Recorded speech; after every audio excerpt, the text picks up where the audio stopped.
What if I told you that you could post the same level to the Geometry Dash servers 19 times and get over half of them rated? Well, in this video, I'll be uncovering the mysteries behind an extremely impressive yet super unknown Geometry Dash experiment. An experiment that the GD mods themselves were in on, and an experiment that managed to confuse even RobTop himself.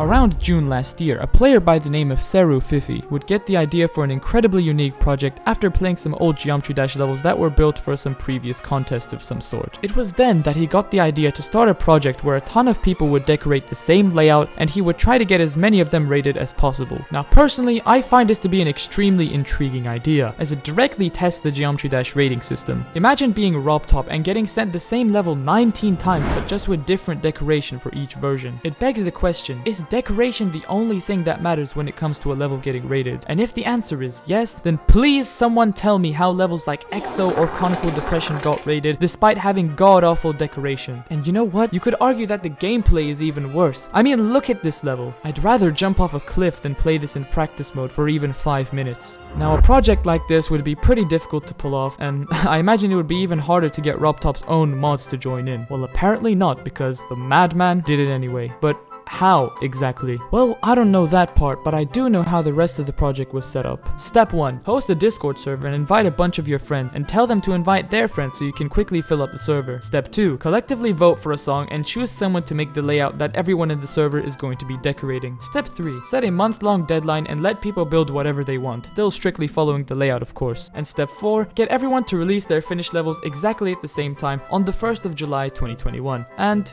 boom, stonks. Yeah, no, sorry to break it to you, but it's not that simple. There's still one crucial step left that may just be the absolute key factor in ensuring the success of the experiment. Unfortunately, the final step is also without a doubt the most difficult part of the project. How are you going to get RobTop to not only play, but also rate all 19 levels, especially when their layouts are all carbon copies of each other? This is when having connections in the GD community becomes extremely important. I myself asked the creator of this project how many mods he got involved. The first 4 names that I got were Talia, Dominus, Sparks Omega, and Surtrax, and apparently there were so many mods that he doesn't even remember the rest of them. How did he actually get this many mods to join his project? Well, that's a mystery that even I don't have the answer to. Luckily, something I do have the answer to is what actually ended up happening to all of these levels after over a year since their initial release. Did any or all of them end up getting rated, or were they all forgotten and left to rot away in the dark corners of the recent tab? Why don't we take a look? So it's actually really difficult to find these levels on Geometry Dash since they all have completely random names. Lucky for me, all I had to do was contact the creator on Discord so that I could gain access to these levels. And I'll be honest, I was pretty surprised by what I had found. So it turns out that out of 19 levels, 9 of them ended up getting a star rating, with the latest one being rated in July of this year. According to the creator, the levels were all rated completely randomly, and RobTop apparently didn't even know how he'd go about rating them. It was very stressful, but also very humorous. Yeah, not gonna lie, I'd be pretty damn confused too if I was RobTop in this situation. But anyway, I decided to look up one of these levels to see for myself if RobTop had actually done something about them, and sure enough, he had. The levels weren't half bad either. I mean, I could genuinely see myself beating something like this.